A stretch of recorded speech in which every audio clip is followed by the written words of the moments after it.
Welcome to The Next Chapter, a show about how to move your life forward and what comes next. I'm your host, Carrie Pena, co-founder of the Center for Positive Media. Hi, everyone. I'm Carrie Pena, and this is The Next Chapter. With me in studio here in Phoenix is Doug Dolan, who has 25 years sobriety and an incredible next chapter to share. Thank you so much for being here. Well, thank you for having me. I really appreciate it. Thanks, Carrie. You drove down from the mountains this morning. Right. How is it? Snowy? We have some snow up there. Actually, just this last Sunday, I hiked Spruce Mountain, and we had quite a bit of snow on it, but it's beautiful up there. And we're broadcasting here from Phoenix, Arizona. You are one of the founding members, I should say, of Recovery in the Pines up in Prescott, Arizona. And this has been your passion, your deep-rooted passion for many years. Let's talk first about this crash and burn that happened in your life. You were an alcoholic, a major Correct. Alcoholic. Yep. But you did a good job of hiding it. I did a very good job of hiding it. So when I got sober, I was 26, just shy of 27, and I worked for a computer memory company, one of the leading companies in the world in Southern California. And, I started as a box boy in the warehouse, and within 5 years, I became a VP. I was the golden boy in the company. Nobody had had as many promotions and things of that nature as I did. And I'm not saying that to pat me on the back, but it's relatable to the story. Halfway through that trajectory, I was still a blackout binge drinker. They had no idea. So I was the ultimate professional during the week. I typically would not drink at all during the week, but come the weekend, I would wake up in jail. I would get in fights. I would have the police involved on a regular basis. I was complete Jekyll and Hyde. And so I ended up totaling a car on a business trip up in Northern California in San Ramon. And I had 4 other employees in the car, and I slammed the car in head on into a street pole, took out the street pole, totaled the car. I'm lucky nobody got injured.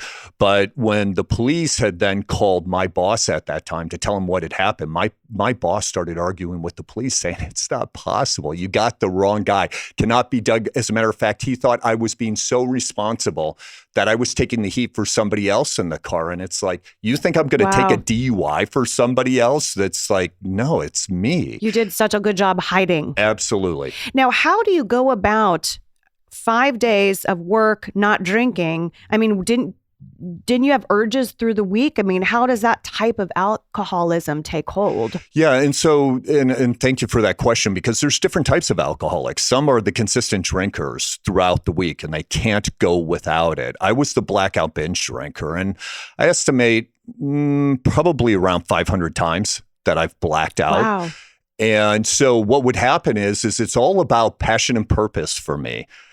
So during the week, I was passionate and purposeful about doing really, really good at my job. And it's part of how I was raised. But come the weekend, it's like, okay, I worked hard. Now it's playtime hard, and I'm going to play hard. I would go at it with intensity. Was it to escape something? Was it just that you liked that high from the alcohol? I mean, what was driving you to drink like that? It's some of all of the above. So I was raised in a rigorously devout Catholic family. Also heavily military family, and also very blessed, by the way. I'm not complaining about it. I'm very grateful for it. And I also grew up in a large family, and I was one of the older kids. So I had to start changing diapers at the age of 7. And so I just had this very ultra responsible upbringing. So for me, drinking was an escape, right? Also, from the very first time, I blacked out, and I absolutely fell in love with it. So there was that euphoria, there was that intensity. And so I loved that as well. If I'm going to have that intensity at work, I want to have that intensity in play. And so it's some of all of the above. It is interesting because there's so many different types of addiction. That's right. And you work in this area. We're going to talk about this in a few minutes, but It's not a one size fits all. Not at all. And that's the important thing when people go to get help, is that someone receives them for their own individual story. That's right. And you now are helping so many people. We're going to talk about that. But before we do, I want to touch on the fact that you had a tragedy, not only your own alcoholism, but your brother was also suffering his own demons, and he Correct. ended up losing his life. Correct. Yeah, that's my brother, Andy. He was 30 years old when he passed away in March of 2008. Beautiful guy. He very loving, very kind individual.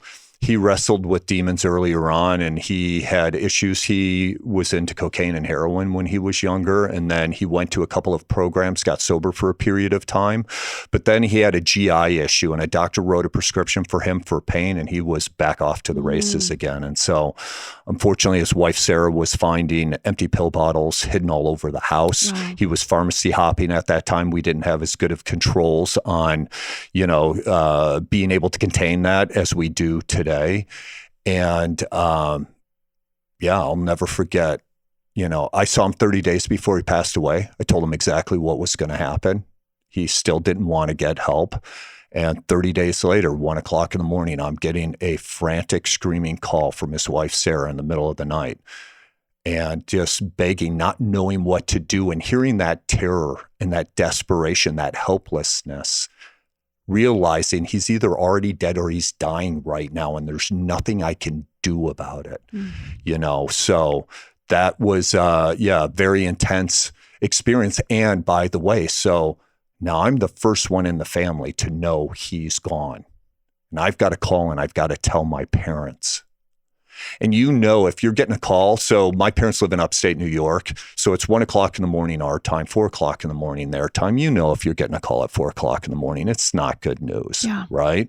But my wife had just gone through multiple brain surgeries, which had not gone well, and she's had all kinds of complications. Her father had just passed away from cancer, and another friend of ours had just died. So we had a lot going on in our lives.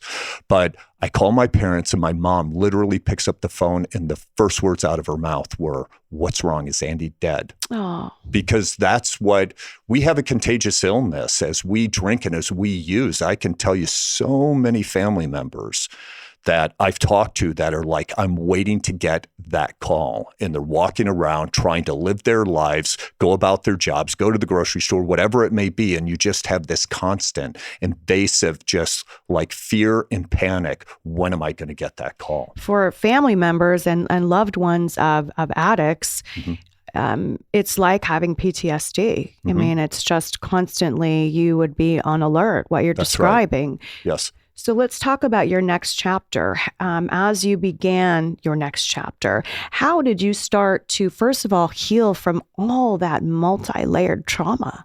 Yeah, I was very fortunate, as I mentioned, that company that I worked for, originally they were going to fire me because, again, I almost killed 4 other employees, could have gotten them sued, could have killed somebody else on the street, but they gave me a shot. They said, go get well or go get lost, you choose. I was desperate to go get well. And so I got into a program. I did that. I also went to AA multiple times a week, and I just cleaned up a lot of clutter from my life. It's like, I've got to start fresh. Now, part of the benefit that I had that other people may have some more difficulties with is, one, I didn't have childhood trauma or much of it, right? So I didn't have a lot of that to also unpack and work through and deal with. And 2, because I was raised in a rigorously devout family with, a lot of structure, a lot of discipline, when it was time to flip that switch and say, you need to get after it, I knew how to flip that switch and get after it.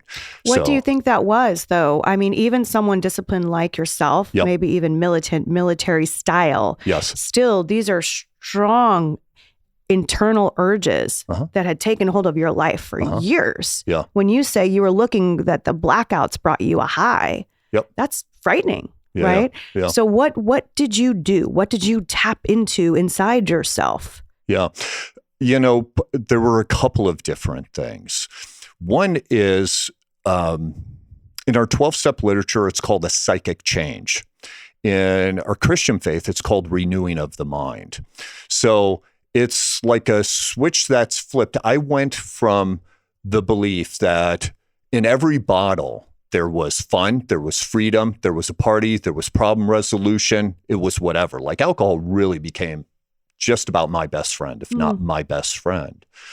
And then, though, in the flipping of the switch, to me, it was like every bottle had battery acid, rat poison, and AIDS-tainted blood in it. It's like, do you want to drink that? What's that going to do to you? And oh, by the way, not only is that going to poison you and probably kill you, but it's not your friend when it's taking you away from your family. It's not your friend when it's ruining all of your finances. It's not your friend when it's putting you back in jail again. It's not your friend, which, by the way, when you listen to it, you crawl out of your skin on a regular basis. So now it's about I need to get rigorously honest. What has this really done for me? So it was kind of that fun friend for a period of time. And now I just had a very different relationship. So I shifted away from it. And it's like, I need a restraining order against this. Wow. So at what point in your sobriety journey did you start to feel safe from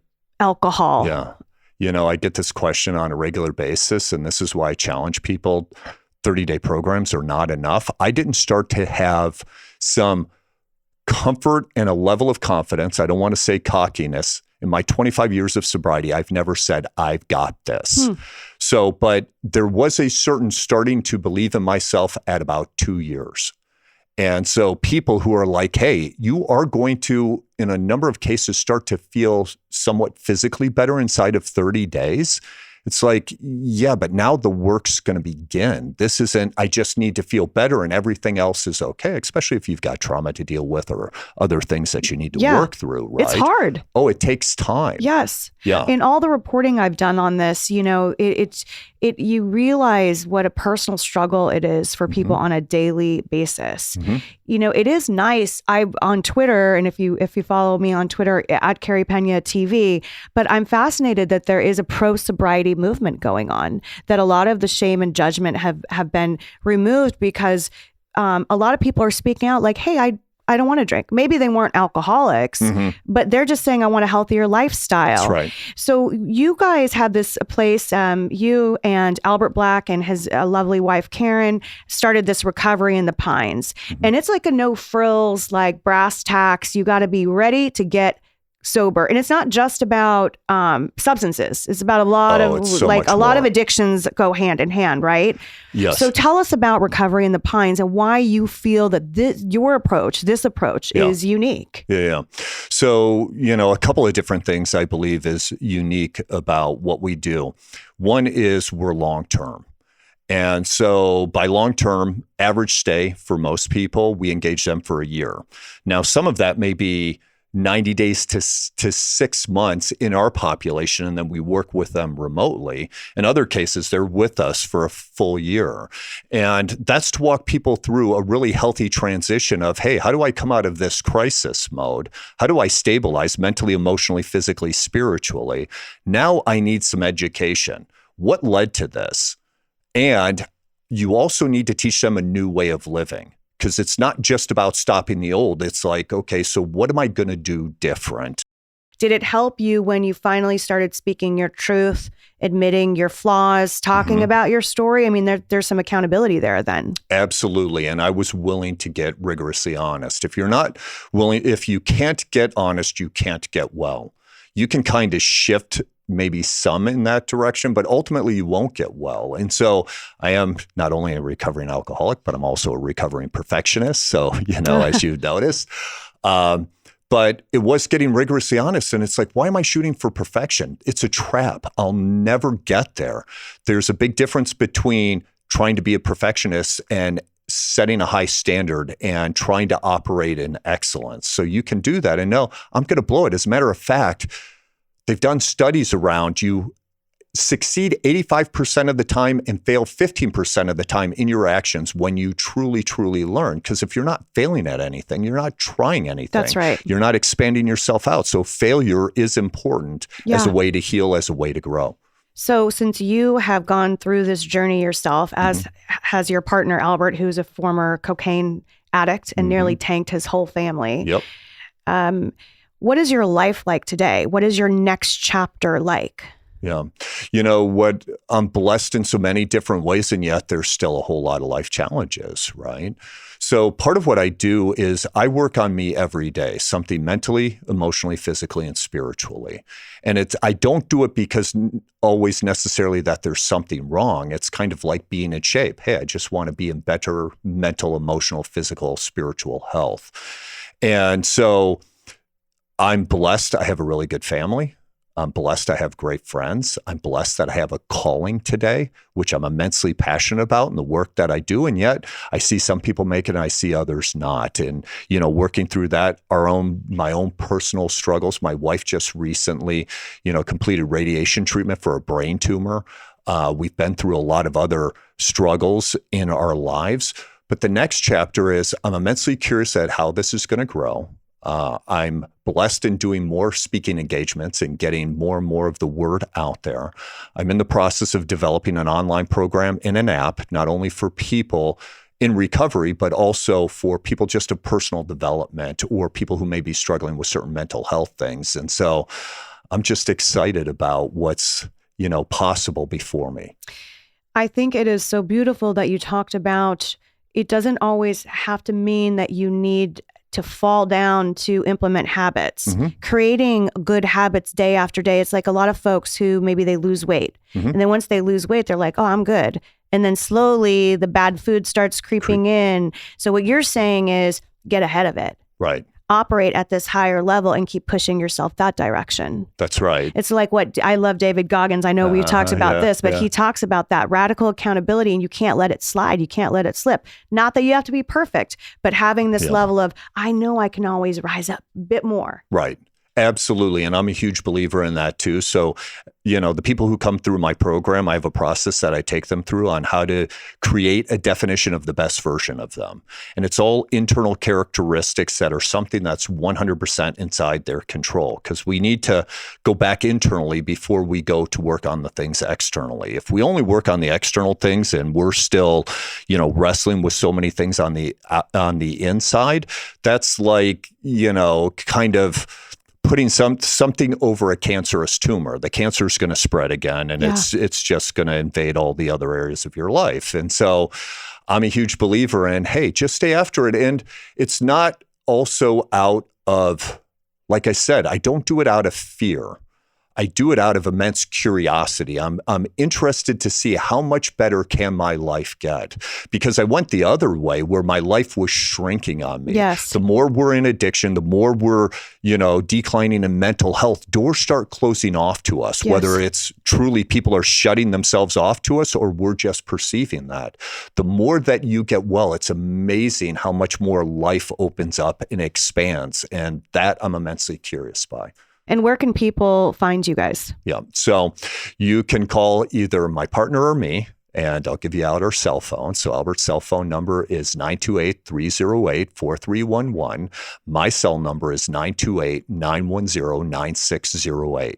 Start there. Reach out. I mean, is that common? That highly uncommon. I've never heard folks giving out cell phone numbers like that. And Albert told me, because I previously have interviewed him as well, that he answers the phone. He's like, this is not a ploy. This is not the investigative journalist in me is like, is that like a shell phone? Where's that? Where's that going? And he's like, no, we answer. And if help is needed, we go. That you see that as part of your calling. Absolutely. And that's the part. There's a lot of people who have started recovery centers that are also in recovery. We transition into that. But there's some really bad actors out there. There's some shady business going on in that industry. There's a lot of shady business. Yeah. And so this is why my partner and I are willing to be transparent, because we're dealing with people who have broken trust, who have, all kinds of other issues. But when they can see we're being transparent, it's like, okay, there's something about that I can trust. It's not just, hey, a pretty website or, just kind of like a cookie cutter process that you're walking me through. Like you're actually coming to meet with me. You're sharing your own stories. You're listening to what's going on with me. It creates a better opportunity for somebody to get well, because again, I think about my own story. Within my own story, you have one individual in the family who made the decision, that's it, I'm done. This is my rock bottom. I'm going to make a massive change in my life. And thank God I'm here 25 years later. And I have my younger brother who wasn't willing to go through that. And his rock bottom was death. And we know that's what we're dealing with. That's how important this is. And that grief never goes away. It doesn't. You change your relationship with it over time, right? So there's the intensity of it up front. But over time, it never fully goes away. And yet, in a way, I am grateful for the experience, not saying I want it to happen. It's outside of my control. It's happened. I can't take it back, and it wasn't my choice to begin with. But thank God I've walked through that experience that I can get into service of somebody else who thinks you won't know what this is like. And I can share with them intimately. I know intimately exactly what it's like. And when you share that story with somebody who's struggling with it, it's amazing how much you open up their ears to listen to, now tell me what to do with it. You are really the definition of living a purpose-driven life. And that to me is profound happiness, but it also comes with a lot of responsibility. And how do you balance those things? You're not Superman. You can only help people so much who want help.